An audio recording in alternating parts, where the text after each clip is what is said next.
जय हिंद all of you. Welcome to back my YouTube channel. देखो आज के इस वीडियो में हम ना जो चैप्टर वर्ल्ड ज्योग्राफी का जो वर्ल्ड पॉपुलेशन वाला जो टॉपिक पढ़ रहे थे क्लास 12th का, उसी को आज के वीडियो में हम आगे पढ़ेंगे। उससे पहले मैंने जो विश्व जनसंख्या वाला चैप्टर पढ़ रहे थे, मैंने लिख रखा है कि हम विश्व जनसंख्या वाला चैप्टर पढ़ रहे हैं। इस टॉपिक के अंतर्गत हमने अभी तक क्या क्या पढ़ा है उसका मैं 5-10 मिनट में रिवीजन करवा देता हूँ, उसके बाद में हम अगला पढ़ेंगे। देखो इसके अंतर्गत हमने पढ़ा था जनसंख्या। सबसे पहले हमने जनसंख्या की बात की थी कि जनसंख्या किसे कहते हैं। किसी क्षेत्र विशेष के अंतर्गत एक निश्चित समय में रहने वाले लोगों की संख्या क्या कहलाती है? जनसंख्या कहलाती है। मैंने कहा कि 21वीं सदी में विश्व की जनसंख्या 600 करोड़ थी।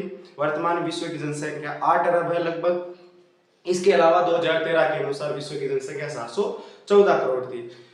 फिर हमने जनसंख्या के बारे में बताया कि जनसंख्या किसी भी देश के वास्तविक क्या होते हैं? धन होते हैं, वास्तविक धन होते हैं, क्योंकि जनसंख्या ही वहाँ के लोग, स्त्री और पुरुष ही सब कुछ होते हैं। इसके अलावा हमने पढ़ा था जनसंख्या वितरण के बारे में।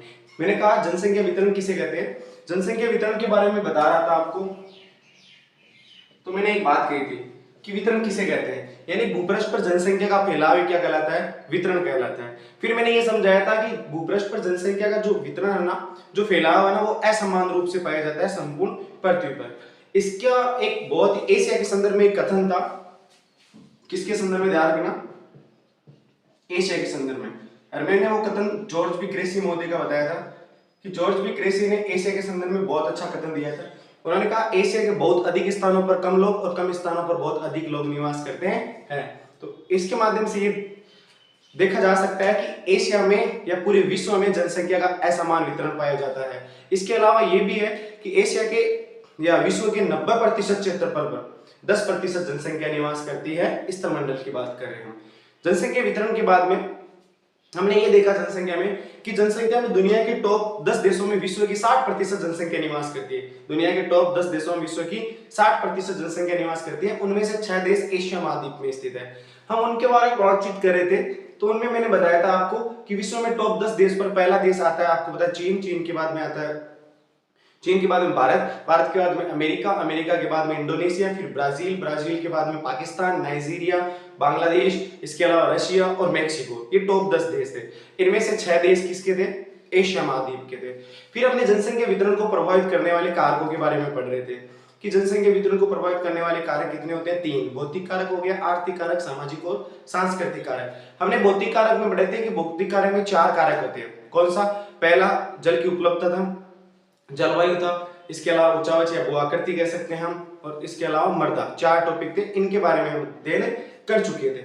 आज के इस वीडियो के अंतर्गत हम जनसंख्या वितरण के हो गए घनत्व के बारे में हमने बातचीत कर ली। मैंने आपको घनत्व के बारे में बताया था कि जनसंख्या घनत्व प्रति वर्ग किलोमीटर में रहने वाले लोगों की संख्या के रूप में इसको मापा जाता है, जिसका सूत्र होता है जनसंख्या बटा क्षेत्रफल होता है। आज हम उन्हीं जनसंख्या वितरण को प्रभावित करने वाले कारकों में अगले कारक की बात करेंगे, जिसका नाम है, ध्यान रखना, उसके बारे में बातचीत करेंगे, आर्थिक कारक के बारे में।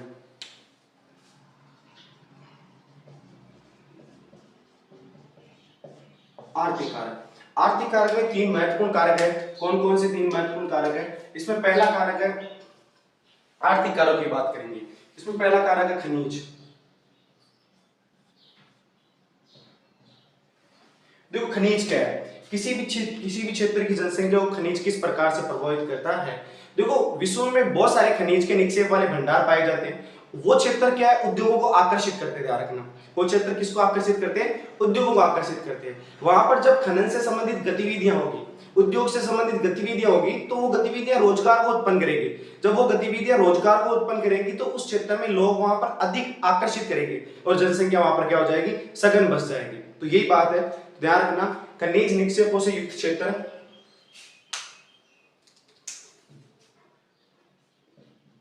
साथ साथ लिख देना ना, खनिज निक्षेपों से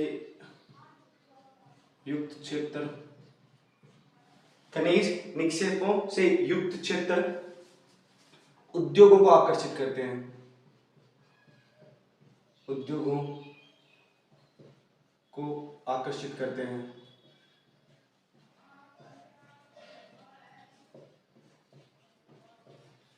खनिज निक्षेप यानी खनिज के जमाव वाले क्षेत्र है ना, वो किसको आकर्षित करते हैं? उद्योगों को आकर्षित करते हैं।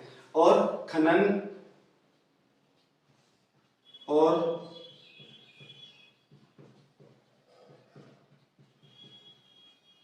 ध्यान रखना, पहला कौन सा है? खनन और औद्योगिक गतिविधियां, औद्योगिक गतिविधियां रोजगार उत्पन्न करती है।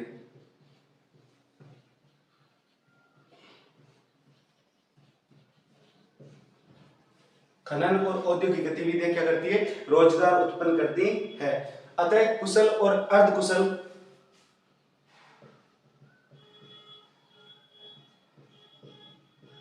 कुशल और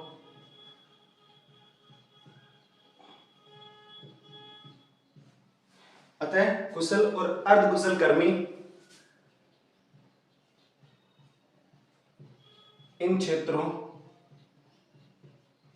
ध्यान रखना, कुशल व अर्धकुशल कर्मी इन क्षेत्रों में पहुंचते हैं, इन क्षेत्रों में पहुंचते हैं और जनसंख्या को सघन बचा देते हैं, को सघन बसा देते हैं, जनसंख्या को सघन बसा देते हैं। आपकी किताब में इसका बहुत अच्छा उदाहरण दे रखा है, जाम्बिया तांबर पेटी वाला उदाहरण दे रखा था। अफ्रीका का कटंगा जाम्बिया पेटी, अफ्रीका महाद्वीप की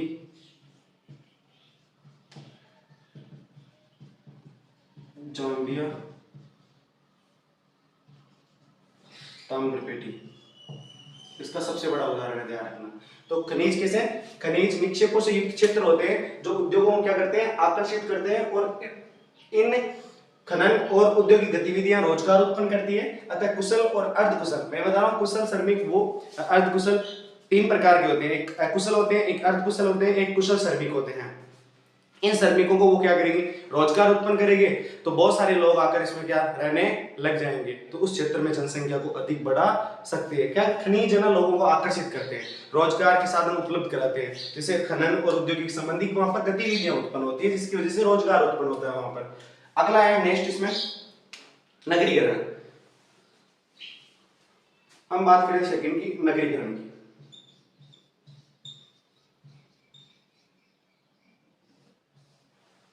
नगरीकरण, देखो नगरीकरण क्या है?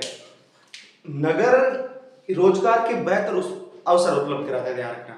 नगर क्या होते हैं? बेहतर अवसर उपलब्ध कराता है। इसके अलावा नगर में शिक्षा, चिकित्सा, परिवहन, संचार संबंधी गतिविधियां बहुत अधिक होती है, जिसके कारण लोग है ना उस क्षेत्र में आकर आकर्षित होने लग जाते हैं। याद रखना, कोई भी क्षेत्र हो, विश्व में जितने हमारे आसपास का कोई बड़ा नगर ले सकते हैं, जैसे जयपुर है, जयपुर में रोजगार के साधन उपलब्ध है, चिकित्सा संबंधी है, परिवहन संबंधी है, वहां पर एजुकेशन सिस्टम बहुत अच्छा है। तो इसी कारण इन सभी चीजों को, गतिविधियों को देखते हुए बहुत सारे लोग वहां नगर की ओर क्या करते हैं? ग्रामीण क्षेत्रों से प्रवास करते हैं। जब प्रवास करते हैं तो नगरीय क्षेत्र की जनसंख्या में क्या हो जाती है? वृद्धि हो जाती है। इस वृद्धि हो जाती है जिसके कारण जनसंख्या क्या हो जाती है? नगरीय क्षेत्रों में बढ़ जाती है, ये ध्यान रखना। नगर रोजगार के बेहतर अवसर, नगर रोजगार के बेहतर अवसर,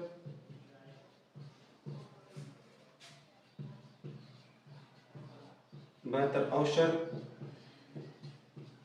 शिक्षा, चिकित्सा, रोजगार नए अवसर, रोजगार के नए अवसर, शिक्षा, चिकित्सा संबंधी सुविधाएं, शिक्षा और चिकित्सा संबंधी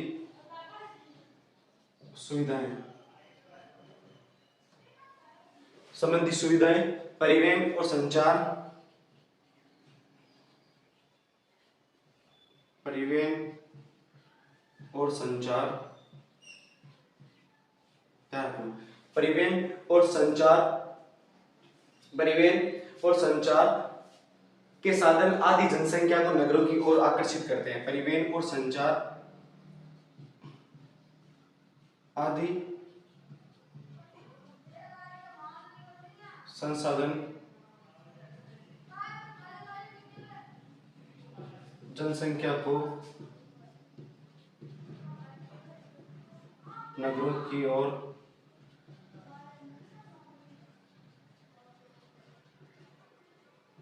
आकर्षित करते हैं। ध्यान रखना, आदि संसाधन, ये साधन जितने भी ये साधन ये नगरों की ओर क्या करते हैं, आकर्षित करते हैं। देखो, नगर रोजगार के बेहतर अवसर उपलब्ध कराते हैं, शिक्षा चिकित्सा संबंधी सुविधाएं, परिवहन और संचार संबंधी साधन जनसंख्या को क्या करते हैं, नगरों की ओर आकर्षित करते हैं। इस से जनसंख्या, ध्यान रखना, इससे जनसंख्या ग्रामीण क्षेत्रों से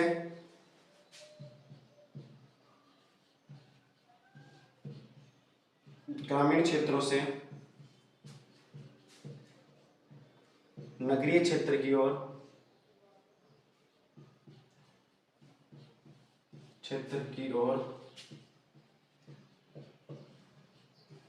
इससे जनसंख्या ग्रामीण क्षेत्र से नगरीय क्षेत्रों की ओर प्रवास करती है। नगरीय क्षेत्र की ओर प्रवास करती है, जिससे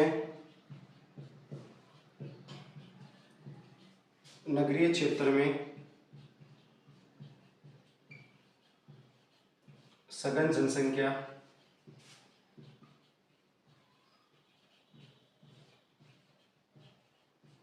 बस जाती है। ये ध्यान रखना। नगरीकरण यानी नगर रोजगार के बेहतर अवसर उपलब्ध कराते हैं, इसके अलावा चिकित्सा शिक्षा संबंधी सुविधाएं, परिवहन और संचार आदि साधन, यहाँ पर ध्यान रखना, साधन जनसंख्या को नगरों की ओर आकर्षित करते हैं। इससे जनसंख्या ग्रामीण क्षेत्रों से नगरीय क्षेत्र की ओर क्या करती है, प्रवास करती है। ध्यान रखना, प्रवास करती है, जिससे नगरीय क्षेत्र में सघन जनसंख्या बस जाती है। ध्यान रखना। अगला है औद्योगिकरण, तीसरा महत्वपूर्ण कारक क्या है, औद्योगिकरण है। ध्यान रखना,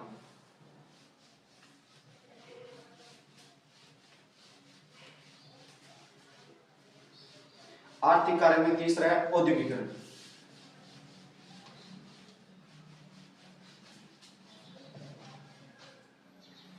औद्योगिकीकरण,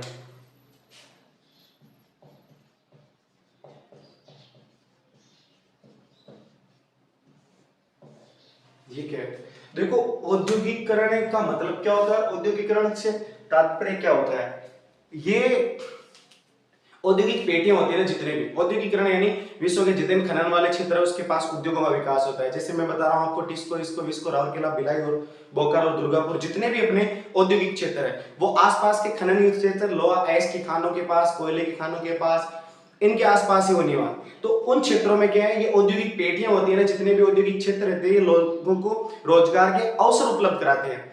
ये यहाँ लोग बड़ी संख्या में यहाँ इस क्षेत्र में लोग आकर्षित होते हैं, क्योंकि रोजगार को उत्पन्न करने या औद्योगिक क्षेत्र में काम करने के लिए श्रमिकों की आवश्यकता पड़ती है। इसके अलावा कुशल श्रमिक और अर्धकुशल श्रमिक भी उसकी ओर क्या करेंगे, पलायन करेंगे, किसकी ओर, औद्योगिक क्षेत्र की ओर। जब औद्योगिक क्षेत्र की ओर लोग आकर्षित होंगे ना, ढंग से सुनना ही चाहिए, औद्योगिक क्षेत्र के लोग आकर्षित होंगे ना, तो वहां पर उस क्षेत्र की जनसंख्या को बढ़ा देंगे। उसके साथ साथ मेरी बात सुनो यहाँ पर, इसमें परिवहन परिचालक, दुकानदार, इसके अलावा बैंक कर्मी, डॉक्टर, अध्यापक तथा अन्य सभी सेवाएं उसके आसपास ही क्या हो जाएगी, उपलब्ध हो जाएगी, और वो उस क्षेत्र में आकर बस जाएंगे। ये औद्योगिकरण है। ध्यान रखना, औद्योगिकरण देखो, औद्योगिक पेटियां रोजगार के अवसर उपलब्ध कराती है।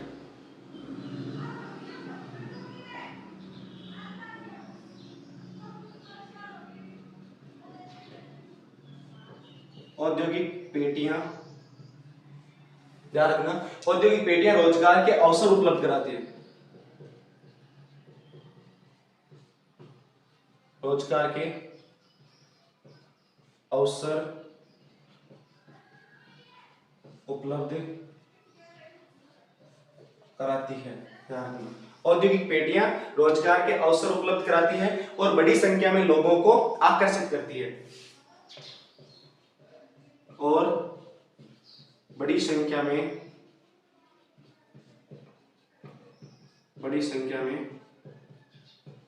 लोगों को आकर्षित करती है,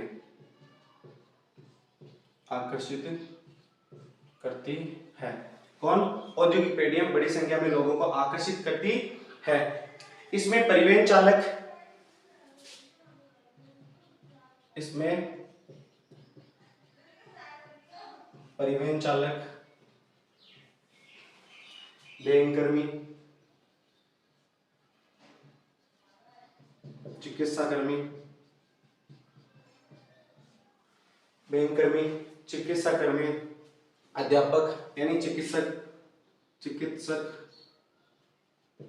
अध्यापक, अन्य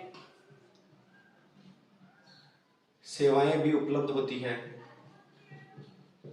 सेवाएं भी उपलब्ध होती है। अन्य सेवाएं भी इस क्षेत्र में क्या होती है, उपलब्ध होती है, जो क्या होती है, इस क्षेत्र की जनसंख्या को बढ़ा दे जाते हैं। आपकी किताब है एनसीईआरटी में इसका बहुत अच्छा उदाहरण दे रखा है। जापान, आपको पता है एशिया महाद्वीप का एक देश है जापान, जो 4 द्वीपों से मिलकर बना है। होन्शु, होकिडा, शिकोकु और क्यूशु नाम के 4 द्वीप है, उनसे मिलकर जापान का एक बहुत बड़ा क्षेत्र है, जिसे कोबे ओसाका कहा जाता है। इस क्षेत्र में कोबे ओसाका जापान का एक औद्योगिक क्षेत्र है। कैसा क्षेत्र है, औद्योगिक क्षेत्र, जहां जापान की सर्वाधिक जनसंख्या निवास करती है, जनसंख्या निवास करती है। देखो कोबे ओसाका जापान का, किसका, जापान का, इसे मैनचेस्टर कहा जाता है। जापान का इसे क्या कहा जाता है, मैनचेस्टर कहा जाता है, क्योंकि कोबे ओसाका क्षेत्र ना सूती वस्त्र उद्योग के लिए फेमस है। किस उद्योग के लिए, सूती वस्त्र उद्योग के लिए। यार ये याद रखना कि कोबे ओसाका जो सूती वस्त्र उद्योग के लिए है, इसी कारण इसको मैनचेस्टर कहा जाता है। मैनचेस्टर सूती वस्त्र उद्योग है, ध्यान रखना। जापान का मैनचेस्टर यानी सूती वस्त्र उद्योग के लिए फेमस है। मैनचेस्टर कहां पर, इंग्लैंड में, ध्यान रखना। तो सूती वस्त्र उद्योग के लिए विश्व प्रसिद्ध है। तो औद्योगिकरण के माध्यम से ये बात याद रखना कि औद्योगिकरण, ध्यान रखना, वापस फिर से बता देता हूँ। औद्योगिक पेढ़ियां रोजगार के अवसर उपलब्ध कराती है और बड़ी संख्या में लोगों को ये क्या करती है, आकर्षित करती है। इसमें परिवहन चालक हो जाएगा, इसके अलावा दुकानदार, बैंक कर्मी हो जाएंगे, डॉक्टर हो जाएंगे, इसके अलावा अध्यापक, अन्य बहुत सारी सेवाएं होती है, ये भी उपलब्ध होती है, जिसके कारण जनसंख्या यहाँ पर क्या होती है, उच्च स्तर पर बढ़ जाती है। इसका सबसे बड़ा उदाहरण जापान के कोबे ओसाका, आपको पता है कोबे ओसाका प्रदेश है जो सूती वस्त्र उद्योग के लिए प्रसिद्ध है। यहाँ पर बहुत ज्यादा जनसंख्या निवास करती है जापान की, जिसे जापान का मैनचेस्टर भी कहा जाता है। ये कारक हो गए आर्थिक कारक 3। अब आर्थिक कारक के बाद एक लास्ट कारक बचा अपने पास में, वो है सामाजिक एवं सांस्कृतिक कारक। ये कारक भी बहुत ही इंपॉर्टेंट है। देखो इस कारक में क्या क्या बात करनी है आपको बता देता हूं मैं। कौन सा है, सामाजिक एवं सांस्कृतिक कारक। सामाजिक एवं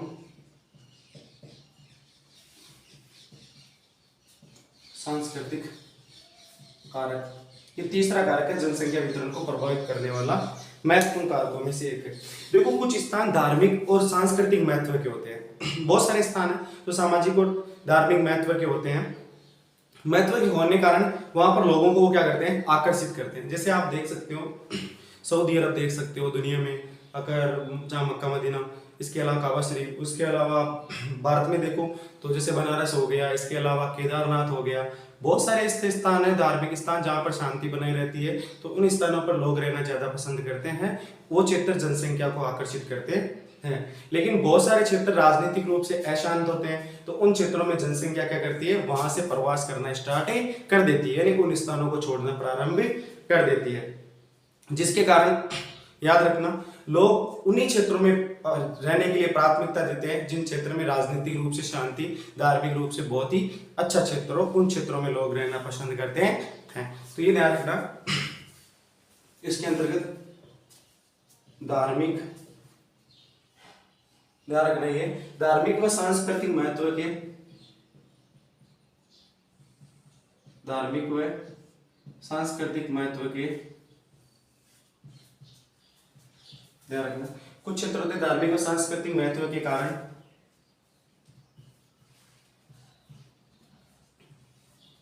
कुछ स्थान ध्यान रखना, धार्मिक व सांस्कृतिक महत्व के कारण कुछ स्थान लोगों को आकर्षित करते हैं, लोगों को आकर्षित करते हैं।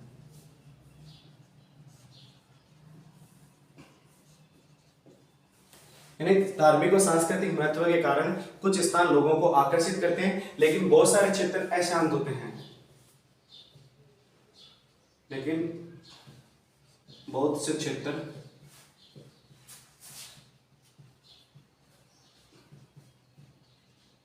राजनीतिक व सामाजिक रूप से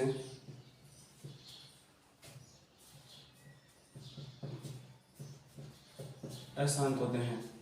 किस रूप से? राजनीतिक व सामाजिक रूप से क्या होते हैं? अशांत होते हैं, जिसके कारण लोग उन स्थानों से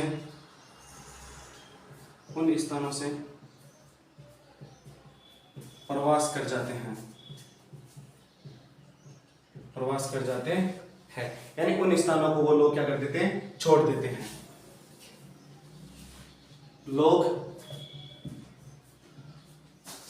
उन्हीं स्थानों पर रहना पसंद करते हैं जिन स्थानों पर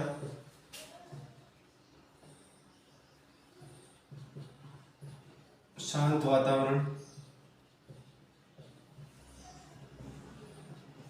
होता है।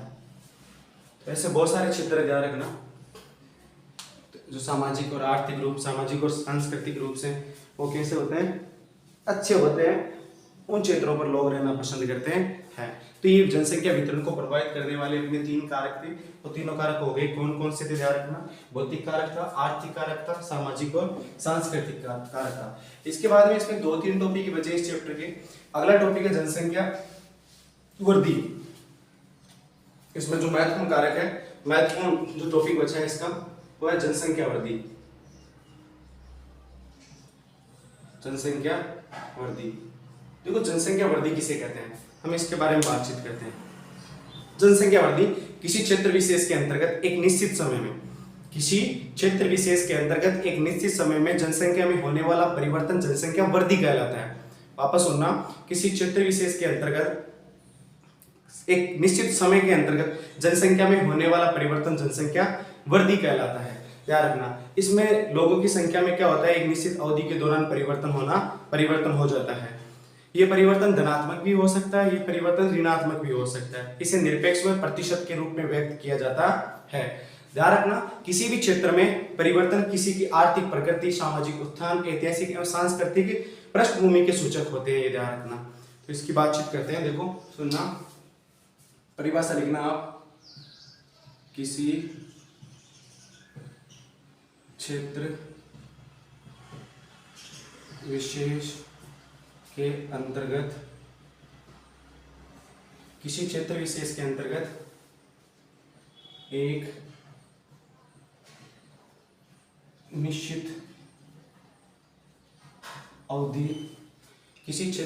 अंतर्गत एक निश्चित अवधि में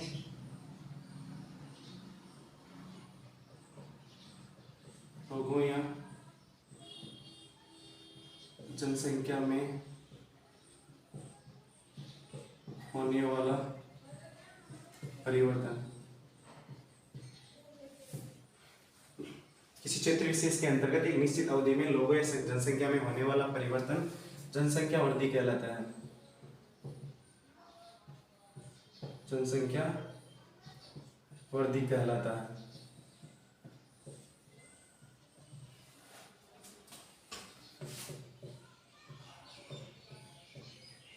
जनसंख्या वृद्धि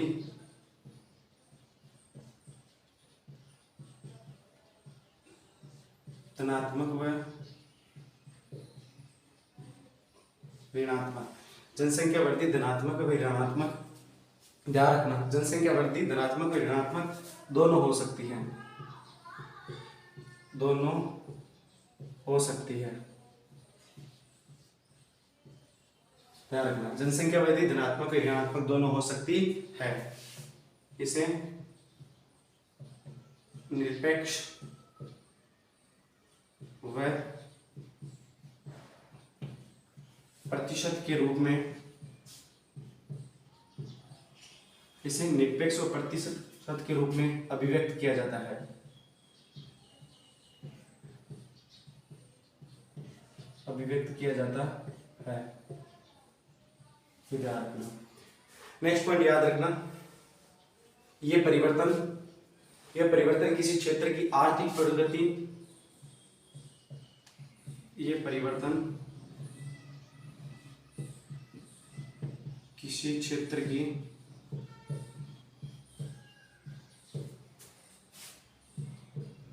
आर्थिक प्रगति, सामाजिक उत्थान,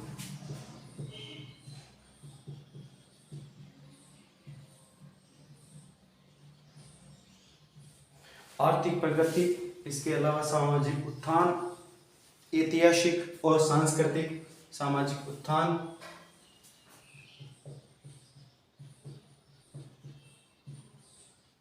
ऐतिहासिक व सांस्कृतिक, ऐतिहासिक व सांस्कृतिक पृष्ठभूमि का महत्वपूर्ण सूचक होता है। ऐतिहासिक व सांस्कृतिक पृष्ठभूमि का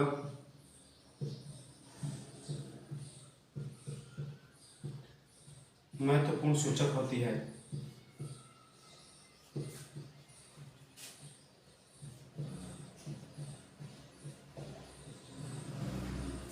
ये परिवर्तन किसी क्षेत्र की आर्थिक प्रगति, देखना यहाँ पर, ये बहुत इंपॉर्टेंट लाइन है यहाँ पर, किसी क्षेत्र की आर्थिक प्रगति, सामाजिक उत्थान और ऐतिहासिक और सांस्कृतिक पृष्ठभूमि की महत्वपूर्ण सूचक होते हैं। कहने का तात्पर्य ये क्या है कि अगर किसी भी प्रकार का यहाँ पर कोई परिवर्तन हो रहा है जनसंख्या में, तो वो परिवर्तन उस क्षेत्र की जनसंख्या में जो परिवर्तन हो रहा है उसकी रीजन बहुत सारे हो सकते हैं।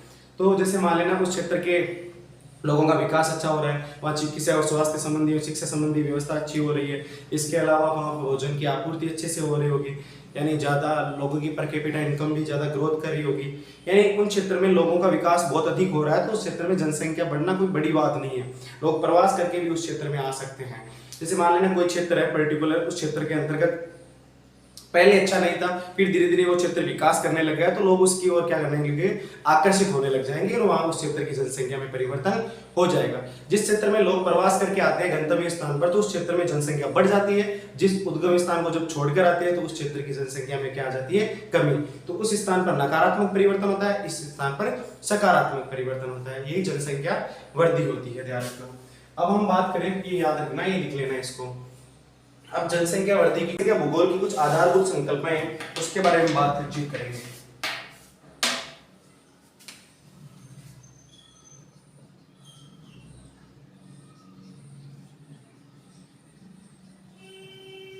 जनसंख्या भूगोल की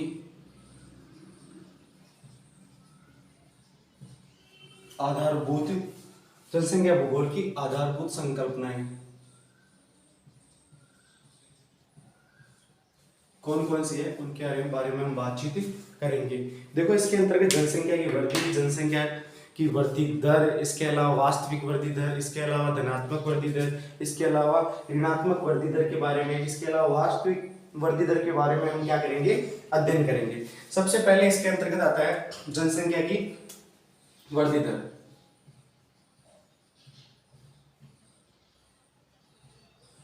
जनसंख्या की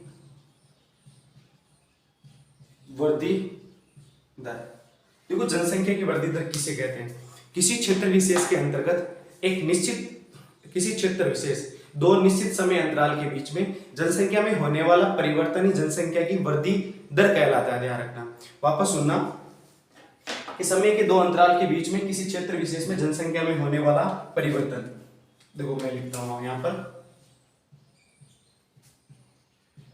किसी क्षेत्र विशेष के अंतर्गत समय के दो अंतराल के बीच, समय के दो अंतराल के बीच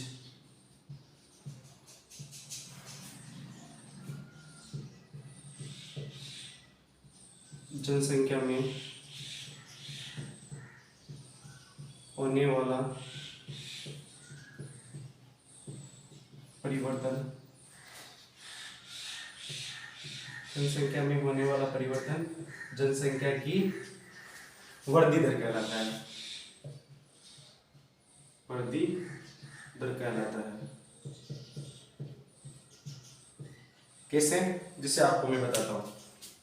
मान लेना 2001 की जनसंख्या की बात करें, ये हो गया 2001 से लेकर 2011 के बीच में। ये किसी क्षेत्र विशेष की बात करें तो यहाँ हमने जो क्षेत्र ले रखा है उसका नाम क्या है? भारत है। किसी क्षेत्र विशेष के अंतर्गत दो निश्चित समय अंतराल के बीच में, दो समय अंतराल हो गए यहाँ 2001 और 2011, 2001 और 2011 के बीच में दो निश्चित समय अंतराल हो गए। अब देखो हम बात करते हैं यहाँ की, तो इस क्षेत्र में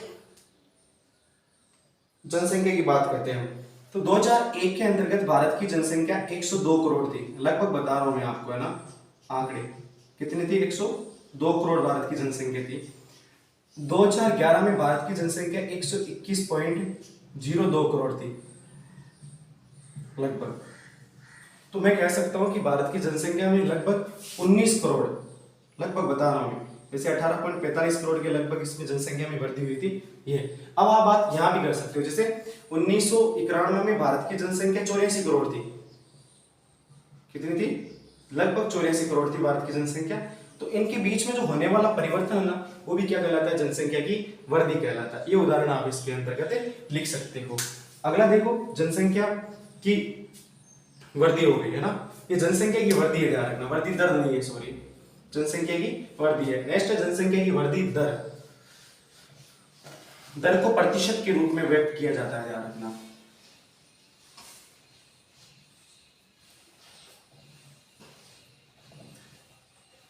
जनसंख्या की वृद्धि दर, इसके अंतर्गत लिखना, ये जनसंख्या, इसके अंतर्गत ये जनसंख्या में परिवर्तन है, ये जनसंख्या में परिवर्तन है, ये जनसंख्या में परिवर्तन है जो प्रतिशत के रूप में व्यक्त किया जाता है, जिसे लेना, जिसे प्रतिशत के रूप में व्यक्त किया जाता है, ये जनसंख्या की वृद्धि हो गई। अब जनसंख्या की प्राकृतिक वृद्धि की बात करते हैं हम।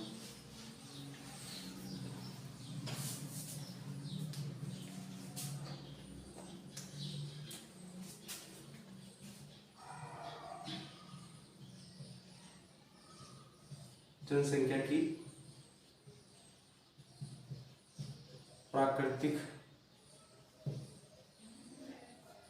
वृद्धि, यानी जनसंख्या की प्राकृतिक वृद्धि, इसके अंतर्गत किसी क्षेत्र विशेष के अंतर्गत, देखो सीधा सा मतलब देखना, प्राकृतिक वृद्धि का मतलब होता है कि हम बात किसकी करेंगे?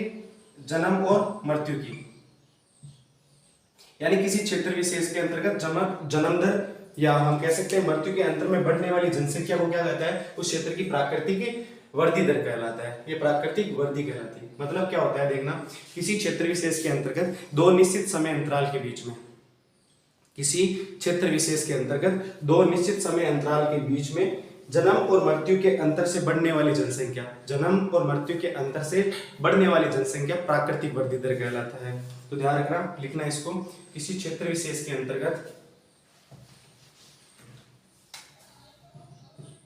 किसी क्षेत्र विशेष के अंतर्गत, किसी क्षेत्र विशेष के अंतर्गत दो समय अंतराल, दो समय अंतरालों में, दो समय अंतरालों में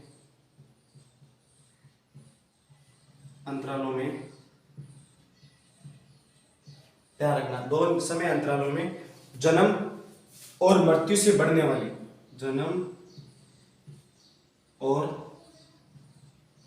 मृत्यु से जन्म और मृत्यु से बढ़ने वाली जनसंख्या, बढ़ने वाली जनसंख्या, जन्म और मृत्यु से बढ़ने वाली जनसंख्या उस क्षेत्र की प्राकृतिक वृद्धि कहलाती है। जनसंख्या उस क्षेत्र की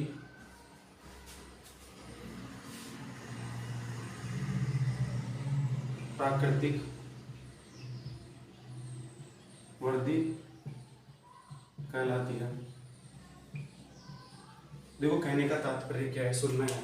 किसी क्षेत्र विशेष के अंतर्गत, यानी कोई भी क्षेत्र है, जैसे मान लेना अपने किसकी बात करें हम, राजस्थान की बात करें, राजस्थान अंतर्गत दो समय अंतराल के बीच में जन्म और मृत्यु दर से बढ़ने वाली जनसंख्या, यानी ये मृत्यु दर ना तो हम जन्म को रोक सकते हैं ना हम मृत्यु को रोक सकते हैं, यानी मृत्यु को नहीं रोक सकते, इससे बढ़ने वाली जनसंख्या उस क्षेत्र की प्राकृतिक वृद्धि कहलाती है। ध्यान रखना, उस क्षेत्र की कौन सी वृद्धि कहलाती है, ये प्राकृतिक वृद्धि कहलाती है। नेक्स्ट देखो, दो तीन संकल्पनाएं हैं इसकी, तो इनके बारे में देख लेते हैं। अगली है जनसंख्या की वास्तविक वृद्धि दर।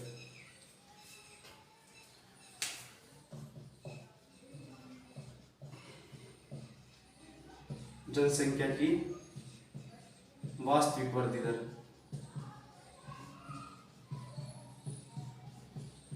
क्या होती है जनसंख्या की वास्तविक वृद्धि दर, इस तरफ देखना।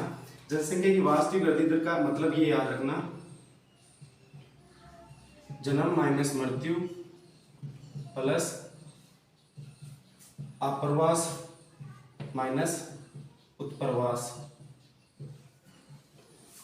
यही जनसंख्या की वास्तविक वृद्धि दर कहलाती है। कहने का मतलब है प्राकृतिक वृद्धि है ना हमारे पास में, कौन सी, जन्म माइनस मृत्यु, यानी जन्म आपको पता है प्रति हजार जो जितने भी जीवित जन्म लेने वाले बच्चे होते हैं ना, किसे कहते हैं, जो प्रति हजार स्त्रियों के द्वारा जीवित जन्म दिए बच्चों को किसमें जन्म, और जो किसी क्षेत्र विशेष के अंतर्गत जो एक निश्चित समय में मरने वाले संख्या मृत्यु दर। आप्रवास किसे कहते हैं, किसी नए स्थान पे चले जाना आप्रवास कहलाता है। उत्प्रवास किसे कहते हैं, किसी क्षेत्र को छोड़ देना क्या कहलाता है, उत्प्रवास कहलाता है। इनके बारे में हम आगे डिटेल से अध्ययन करेंगे। तो देखो प्राकृतिक वृद्धि है, उसमें प्लस किसको करेंगे, आप्रवास माइनस उत्प्रवास को, तो इसकी वजह से क्या आ जाएगी, वास्तविक वृद्धि दर आ जाएगी। जैसे मान, अगली बात करते हैं। अगली बात है इसके अंतर्गत जनसंख्या की धनात्मक वृद्धि और जनसंख्या की ऋणात्मक वृद्धि।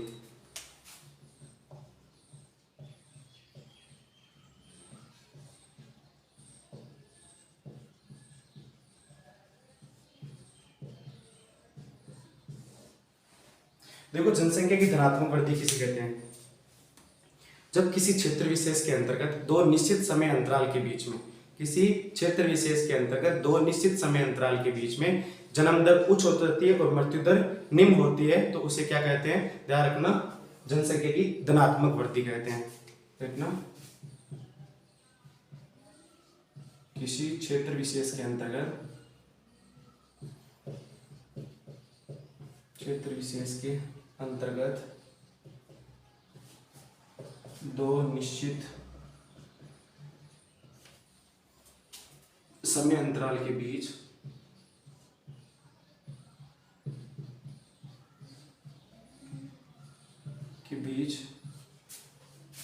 दो निश्चित समय अंतराल के बीच जन्म दर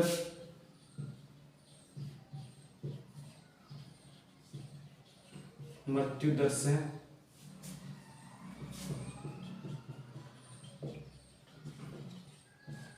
अधिक होती है, जन्म दर मृत्यु दर से अधिक होती है, तो उसे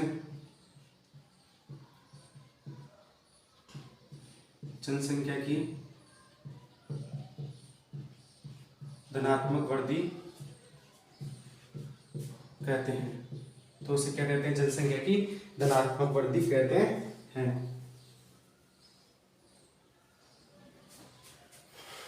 ये हो गया यार। इसके अलावा इसका एक रीजन और हो सकता है, आप वो रीजन भी याद रखना। अगर कोई क्षेत्र है, यानी किसी क्षेत्र में प्रवास के कारण, प्रवास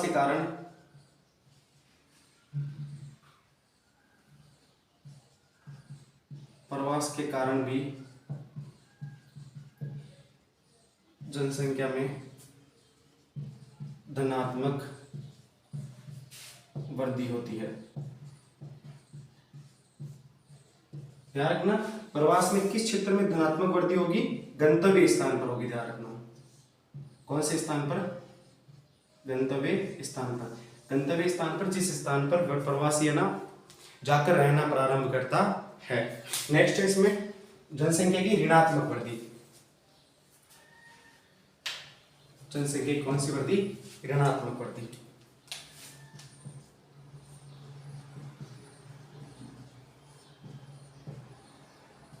वही बात है, किसी क्षेत्र विशेष के अंतर्गत दो निश्चित समय अंतराल के बीच मृत्यु दर, ध्यान रखना यहां पर दो शब्द चेंज होंगे, ये वाला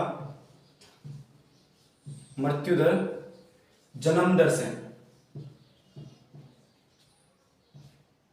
मृत्यु दर जन्म दर से अधिक होती है तो उसे जनसंख्या की ऋणात्मक वृद्धि कहलाती है। जनसंख्या की कौन सी वृद्धि कहलाती है? ऋणात्मक वृद्धि कहलाती है। ये भी याद रखना। ध्यान रखना, इसमें भी प्रवास के कारण जनसंख्या में ऋणात्मक वृद्धि होती है। कौन सी वृद्धि होती है? ऋणात्मक। लेकिन किस क्षेत्र में होगी? उद्गम स्थान पर होगी ये वृद्धि। कौन सी स्थान पर होगी? उद्गम स्थान पर होगी। तो ये भी आपको ध्यान रखना है। इसके अलावा इसका जो नेक्स्ट पॉइंट है, टॉपिक है जनसंख्या वृद्धि का, वह जनसंख्या वृद्धि के घटक।